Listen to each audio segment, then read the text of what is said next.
Nous allons passer maintenant au dossier numéro 2. Il s'agit de Madame B, 68 ans, qui est adressée en consultation de cardiologie parce qu'elle ressent, elle encore, des palpitations. Hypertension artérielle, diabète. Je pense que c'est des éléments qu'il faut souligner dans votre dossier. Euh, et, euh, euh, et elle ressent des palpitations déjà depuis un petit moment, depuis 10 ans. Euh, les crises sont de plus en plus fréquentes et le pouls est irrégulier. Et alors ça, c'est encadré plusieurs fois sur votre feuille parce que ça vous donne le diagnostic. Il n'y a qu'une seule pathologie cardiaque qui donne le pouls irrégulier, c'est la fibrillation atriale. Et juste pour votre culture, le besoin d'uriner après une crise de fibrillation, c'est lié au fait que après une crise, les oreillettes déchargent de l'ANP, de l'hormone natriurétique type A, et donc qui est une hormone diurétique. Alors, quel est le diagnostic le plus probable? Je vous l'ai déjà dit, c'est une fibrillation atriale. Et le pouls irrégulier, et on le voit dans beaucoup de dossiers, le pouls irrégulier, même si vous n'avez pas d'électrocardiogramme, il n'y a qu'un seul diagnostic. Enfin, si on vous demande un diagnostic le plus probable, il n'y a qu'un seul diagnostic qu'à mettre, c'est fibrillation atriale. Euh, Quelle est l'origine physiopathologique de cette affection? En fait, depuis plusieurs dizaines d'années, on s'est demandé d'où venait la fibrillation atriale. Et les différentes hypothèses ont d'abord dit c'est le chaos dans l'oreillette. Il n'y a absolument pas de schéma directeur qui explique l'origine de cette arythmie. C'est pour ça que le rythme, non seulement ventriculaire, mais le rythme auriculaire est aussi très irrégulier. Il n'y a pas, c'est complètement chaotique, c'est le chaos à l'intérieur de l'oreillette. Et puis, la recherche a avancé et on s'est rendu compte, et ça c'est dans les années, c'est la première publication des années 95-96 et la grosse publication a été éditée en 98, qu'en fait, dans 95% des cas, la fibrillation atriale provient d'extrasystole qui se situe à ce niveau-là, à la jonction entre les veines pulmonaires et l'oreillette. À la jonction entre les veines pulmonaires et l'oreillette, le muscle le myocarde s'arrête. Il ne s'arrête pas de façon fixe, il s'arrête de façon très hétérogène. Et cette hétérogénéité peut créer de l'arythmie, peut créer des extrasystoles qui déchargent très vite à l'intérieur de ces veines pulmonaires jusqu'au myocarde auriculaire. Et puis, ce dont on s'est rendu compte un peu plus tard, c'est que pour faire de l'arythmie, non seulement il faut un déclencheur, c'est un peu comme un feu de forêt. Si vous avez besoin d'une allumette ou d'un barbecue pour créer le feu de forêt, mais s'il n'y a pas d'arbre, il n'y a pas de feu. Donc les arbres, dans notre cas, il s'agit de l'oreillette elle-même, le tissu myocardique lui-même, qui est capable de faire perpétrer des foyers de micro-réentrée intramyocardique auriculaire. Donc la réponse était la suivante. C'était foyer ectopique rapide naissant à la jonction des veines pulmonaires et de l'oreillette gauche. Et enfin, maintien de ces foyers par des micro-réentrées au sein du myocarde auriculaire. C'est les deux seules phrases de physiopathologie qu'il faut apprendre concernant la F1. Quelles sont les trois conséquences de l'affection de Madame B? Alors, la fibrillation auriculaire, c'est une maladie qui est fréquente, c'est une maladie qui touche surtout les sujets âgés, qui pose un gros problème de santé publique. Pourquoi? Parce que c'est une maladie qui est grave. Pourquoi c'est une maladie qui est grave? Parce qu'elle occasionne plusieurs types de problèmes. Le premier type de problème, finalement, c'est le moins grave, c'est les symptômes. Ça donne des dyspnées, ça donne des palpitations, ça gêne les patients. Mais le vrai problème, c'est d'une part ce qu'on appelle les complications thromboemboliques, parce que vous comprenez bien qu'une oreillette, quand elle est en fibrillation, n'a quasiment pas d'activité mécanique. Et le fait qu'elle n'ait pas d'activité mécanique, ça fait stagner le sang à l'intérieur de cette cavité et ça crée des thrombus. Et les thrombus peuvent éventuellement migrer, le plus souvent malheureusement dans les artères cérébrales, mais aussi les artères rénales, les artères des membres inférieurs, les artères des membres supérieurs parfois, les artères rétiniennes. Donc c'est les complications thrombotiques qui est le pourvoyeur majeur de cardiopathie, de morbidité de cette maladie. Et ensuite, ça peut donner l'insuffisance cardiaque. Pourquoi ça donne l'insuffisance cardiaque ? On a fait des expériences dans les années 50. Si on met un pacemaker à des chiens, qu'on leur stimule le cœur de manière très rapide et surtout très irrégulière, leur cœur se désadapte. Leur cœur s'élargit et la fonction systolique de ce cœur s'effondre. C'est ce qu'on appelle la cardiopathie rythmique ou aussi la tachycardie-myopathie. Le fait de stimuler un cœur rapidement entraîne une insuffisance cardiaque. Et l'AFA est un trouble rythmique qui fait battre le cœur rapidement et irrégulièrement et donc peut entraîner une insuffisance cardiaque. Comment classeriez-vous l'affection de Madame B ? Donc, dans les FA, on a essayé de faire la différence entre les présentations cliniques de l'AFA. C'est une présentation qui est assez simple et qui reflète assez bien la réalité. Donc, c'est une présentation qu'il faut retenir. En fait, il y a 4 P. Le premier P, c'est paroxystique. C'est une FA qui évolue par crise. C'est typiquement notre dossier numéro 1. Des patients qui se plaignent d'accès, de palpitations, mais qui peuvent durer plusieurs heures, jamais moins de 7 jours quand même, et de plus en plus on dit jamais moins de 48 heures.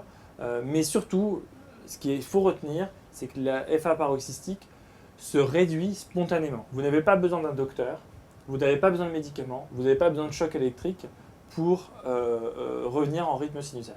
Donc c'est des accès spontanés qui se réduisent aussi spontanément.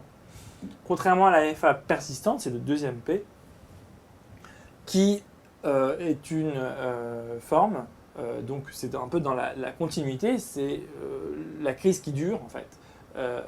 Et vous avez besoin de réduction pour revenir au rythme sinusal normal. Donc on dit pareil, plus de 7 jours pour qualifier un épisode de FA persistante. Mais encore une fois, le plus simple, c'est de retenir le fait qu'elle ne se réduit pas spontanément et que vous avez besoin d'une cardioversion, qu'elle soit chimique ou qu'elle soit électrique, pour revenir en rythme sinusal. Et enfin, dans la suite de l'histoire de la maladie, le problème de l'AFA, le problème de cette maladie, c'est que le fait de faire de l'AFA favorise le fait d'en refaire plus tard. Et plus on fait de l'AFA, plus on en refait derrière. Et il y a un cercle vicieux qui s'installe. Donc, au début, les patients sont paroxystiques le plus souvent, et puis tout doucement, ils vont évoluer vers des FA qui sont un peu plus costauds, des FA plus résistantes, des FA persistantes. Et puis le dernier stade, c'est le troisième P, c'est la FA permanente. C'est-à-dire que le patient n'arrive plus à être en rythme sinusal, il est en rythme fibrillatoire au niveau atrial de manière permanente. Et à ce moment-là, vous pouvez essayer de réduire les patients, ça ne marchera pas. C'est ce qu'on appelle la FA permanente. En aparté de ces 3 types de présentation, on a ce qu'on appelle, c'est le 4e P, le premier épisode. C'est-à-dire que vous êtes devant le patient, vous l'avez jamais vu, et il vient par exemple aux urgences pour une crise de palpitation, une dyspnée, que sais-je, et il se retrouve avec un électrocardiogramme en FA. Et dans ses antécédents, il n'y a pas de FA. C'est ce qu'on appelle le premier épisode de FA. Pourquoi on le distingue ? Parce que typiquement, on ne peut pas dire s'il s'agit d'un paroxysme, on ne peut pas se dire s'il s'agit d'une FA persistante, parce qu'on est en plein milieu de l'épisode. Et on ne peut pas dire s'il s'agit d'une FA permanente, puisqu'on n'a jamais tenté de la réduire. Donc voilà, les 4 P de la FA, de la classification de la FA. Chez notre patient, il s'agissait bien sûr de FA paroxystique. Quel bilan complémentaire minimal de cette affection faut-il prescrire? Alors, là encore, les troubles du rythme, c'est très sous-tendu par l'existence ou non d'une cardiopathie.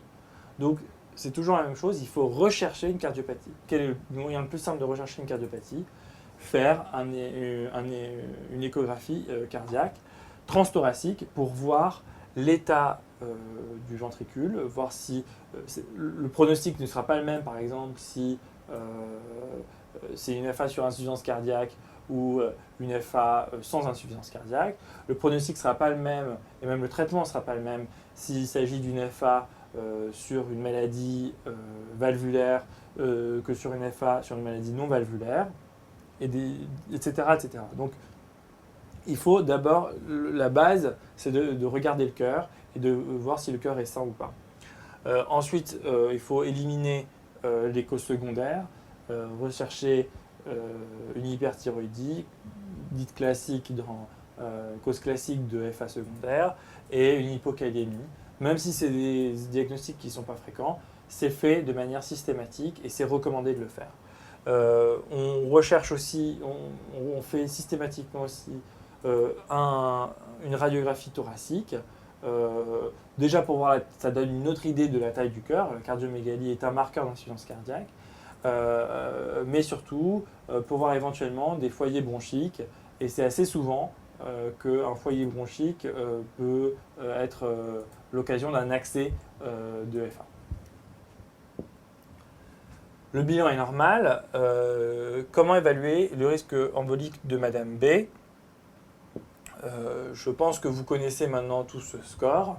C'est le score Schatz-Bass qu'on va détailler ensemble. Le score Schatz-Bass permet de donner le grade et surtout le risque que la patiente ici a de faire un accident embolique dans les prochaines années. Donc, il se décompose de la manière suivante. C'est pour cardiopathie, c'est-à-dire insuffisance cardiaque, maladie des valves, maladie du cœur, maladie des coronaires, plus ou moins maladie des coronaires, mais maladie avec un retentissement cardiaque, une altération de la FEVG par exemple, ça vaut 1 point. Le fait d'être hypertendu, je vous rappelle que notre patiente l'était, c'était 1 point. L'âge supérieur à 75 ans, c'est 2 points. Et il y a un autre âge supérieur à 65 ans, c'est 1 point. C'est-à-dire que si les patients ont moins de 65 ans, ils ont 0. S'ils ont entre 65 et 74 ans, ils ont 1. Et s'ils ont plus de 75 ans, ils ont 2. Si par exemple une patiente a plus de 75 ans, il ne faut pas ajouter ce A de âge à 75 ans à le A de âge à 65 ans. Il n'y en a qu'un seul, bien sûr, c'est âge supérieur à 75 ans. Le diabète, je vous rappelle que notre patiente l'été, ça vaut 1 point. Le S veut dire stroke. Stroke, ça veut dire AVC ou AIT, ça vaut 2 points. V comme vasculaire, c'est les maladies vasculaires, c'est les maladies des coronaires, les maladies des artères, des troncs supraortiques, les maladies des artères des membres inférieurs. Le A, donc j'en ai déjà parlé, et le S, notre patiente est une patiente, elle est de sexe féminin, elle vaut 1 point. Donc son score de Schatz à elle était de 4 points. Alors comment ça se passe? Si le score de Schatz est à 0, c'est-à-dire si c'est quelqu'un comme moi, qui est jeune, qui n'a pas de cardiopathie, qui n'a pas d'hypertension, pas de diabète, pas d'AVC, pas de maladie vasculaire, le score de Schatz est à 0. Et dans ces cas-là, on peut soit ne rien donner, dans le cadre d'une F1, on peut ne rien donner, ou éventuellement donner de l'aspirine. Le plus souvent, quand même, les docteurs ont tendance à médiquer leurs patients et leur donner un peu d'aspirine.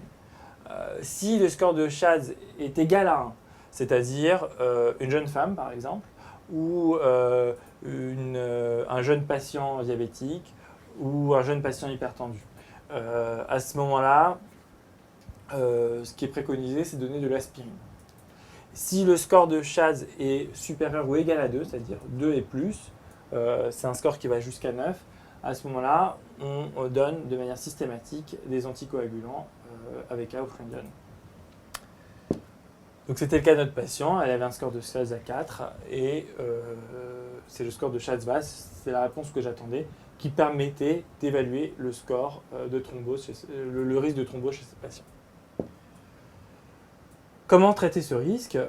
Donc c'est un peu ce que je vous ai dit tout à l'heure. Il faut le score de Schatz étant supérieur à 2, supérieur ou égal à 2, il faut donner des AVK. Le traitement jusqu'à preuve du contraire, le traitement AVK dans la FA est un traitement à vie. Alors évidemment, si la patiente vieillit, a des troubles cognitifs, fait des chutes, on pourra revenir sur ce traitement, mais on part sur un traitement à vie. Donc c'est un électrocardiogramme et juste un score de risque qui vous donne un traitement à vie. C'est pour ça qu'il faut bien connaître cette maladie. Et donc l'INR, il doit être entre 2 et 3. Donc quand vous prescrivez un anticoagulant, il faut toujours donner sa durée de traitement. Par exemple, pour une embolie pulmonaire, ce n'est pas un traitement à vie, c'est un traitement de 3 à 6 mois. Et toujours donner l'INR cible. Le plus souvent, dans la majorité des cardiopathies, c'est entre 2 et 3. L'embolie pulmonaire, par exemple, aussi, c'est 2 et 3. Mais si vous avez une valve mitrale mécanique chez un patient qui a été opéré, eh ben, ça va être si en plus il est en FA, ça va être entre 3,5 et 4,5. Donc il faut toujours donner l'INR cible et la durée de traitement d'un traitement AVK. Quel autre traitement associé? Donc en fait, comment ça se passe? Comme je vous avais dit, les patients qui font de la FA ont tendance à en refaire. Donc quel est le moyen de le traiter? Éviter qu'ils en refassent. Pour éviter qu'ils en refassent, on donne des traitements antiarythmiques qui vont prévenir la récidive. Alors, ça, c'est dans le cas des FA paroxystiques et des FA permanentes. Dans le cas des FA persistantes, pardon. Dans le cas des FA permanentes, par définition, c'est la définition, on ne peut pas la réduire, on ne peut plus la remettre en rythme sinusal. Et donc là, l'objectif, ça ne va pas être vraiment de réduire et de revenir en rythme sinusal, puisque par définition, c'est impossible, mais ça va être de ralentir la cadence ventriculaire, de passer d'une FA entre 90 et 140 par minute à une FA entre 60 et 80 par minute pour que la patiente tolère mieux les symptômes liés juste au fait qu'elle soit tachycarde. Donc je vous ai fait ce tableau-là. Vous avez les 4 types de FA. La prévention de la thrombose devra toujours se discuter et toujours y penser et elle fera intervenir le score de Schatz-Vass. Pour les FA paroxystiques, il faut contrôler le rythme, c'est-à-dire revenir en rythme sinusal et pas forcément contrôler la fréquence. On contrôle la fréquence que pendant les accès, c'est quasiment jamais fait. Les FA persistantes, pareil, l'idée c'est de contrôler le rythme et on va essayer il n'y a pas vraiment d'indication à un traitement ralentisseur. Par contre, à la FA permanente, le contrôle du rythme est par définition impossible et l'idée est de plus contrôler la fréquence. Pour la FA de nouveau, c'est-à-dire le premier épisode de FA, il faut toujours avoir une optique de contrôle du rythme en première intention. Si on a essayé de contrôler le rythme et que ça n'a pas marché, on rentre après dans la case FA permanente. Quels sont les moyens pour réduire ou pour ralentir? Donc je veux bien, par cette slide, bien vous montrer qu'il s'agit de 2 traitements différents, de 2 approches thérapeutiques différentes qui s'adressent à des patients différents. La FA, le contrôle du rythme, ça va s'adresser aux FA paroxystiques et persistantes. Le contrôle de la fréquence va s'adresser aux FA permanentes.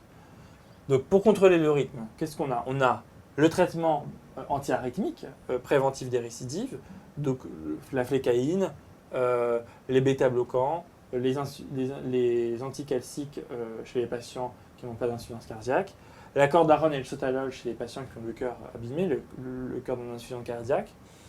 On peut éventuellement faire flécaïne bêta-bloquant, on peut ajouter des antiarythmiques dans certains cas uniquement. Si ça ne marche pas, dans l'évolution de la maladie, le patient va arriver vers une FA persistante. Là, il va falloir le réduire et donner un traitement antiarythmique. Donc c'est la deuxième étape. Et enfin, si ça ne marche pas, ce qu'on fait, c'est faire une ablation de la FA. Je vous expliquerai ce que c'est. Autre patient, autre attitude thérapeutique, contrôle de la fréquence. Pour contrôler la fréquence, on donne des traitements ralentisseurs de la fréquence cardiaque. Qu'est-ce qui ralentit la fréquence cardiaque? Les bêta-bloquants, les digitaliques et les anticalciques. Alors, vous voyez, je vous ai mis en couleur les bêta-bloquants et les calciques. C'est parce que les mêmes molécules peuvent s'utiliser dans les deux approches thérapeutiques. Attention, il faut bien comprendre les choses. L'objectif de traitement est différent. Dans un cas, c'est ralentir, et dans l'autre cas, c'est essayer de prévenir les arythmies. Mais il se trouve que les mêmes molécules ont les deux propriétés. A l'inverse, les digitaliques, par exemple, qui ne font que ralentir la fréquence cardiaque, ne sont pas des antiarythmiques et ne peuvent pas être utilisés pour des traitements à visée préventive des récidives. Et de la même manière, la cordarone, ou le sotalol, mais classiquement la cordarone, ne peut pas être utilisée pour ralentir le cœur chez un patient qui a une FA permanente. Et enfin, si malgré un cocktail de traitements ralentisseurs, ça n'a pas marché, le plus souvent on a le droit d'associer bêta-bloquants et digitaliques. Ce qu'on fait, c'est qu'on ablate par radiofréquence le nœud auriculo-ventriculaire, on coupe la jonction entre l'oreillette et les ventricules, ce qui fait que les influx rapides dans les oreillettes de la FA qui sont déjà filtrés par le nœud là ne le sont plus du tout. Il y a une dissociation complète entre le ventricule et les oreillettes. Mais le rythme, cette fois-ci, la fréquence cardiaque est contrôlée par un pacemaker qu'on aura implanté au préalable. Donc pour notre patiente, une fois qu'elle a été anticoagulée, il faut lui donner, c'est une FA paroxystique pure, donc traitement antiarythmique, préventif des récidives. Classiquement, on peut donner des bêta-bloquants. Madame B revient aux urgences car elle reçoit une crise continue depuis plus de 4 jours. Que préconisez-vous? Donc là, on rentre très probablement dans une FA persistante.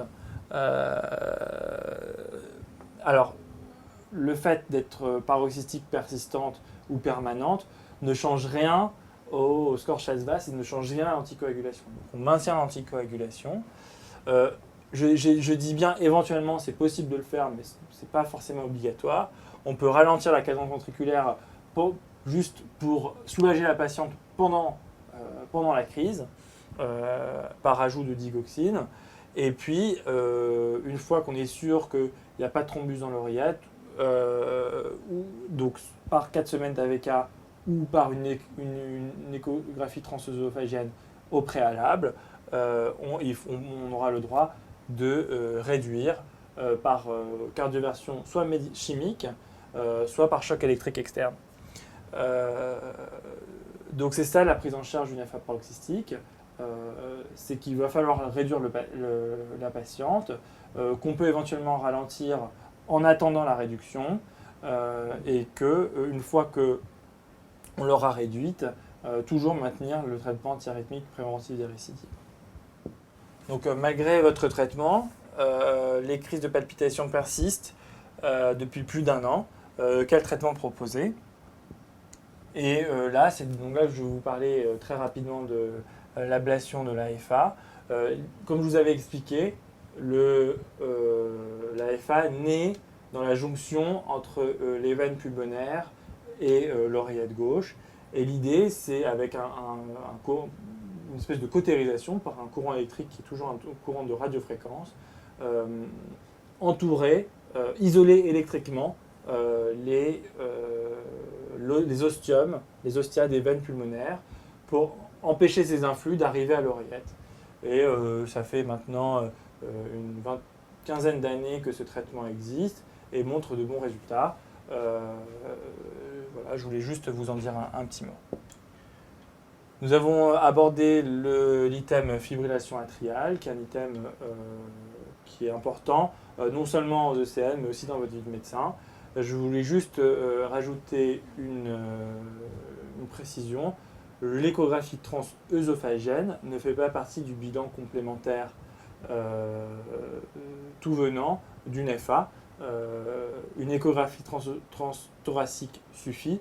L'écho transœsophagienne ne sert que à infirmer ou affirmer l'existence ou non d'un thrombus dans l'oreillette gauche, ce qui empêchera, ou ce qui en tout cas décalera une cardioversion si elle a été programmée.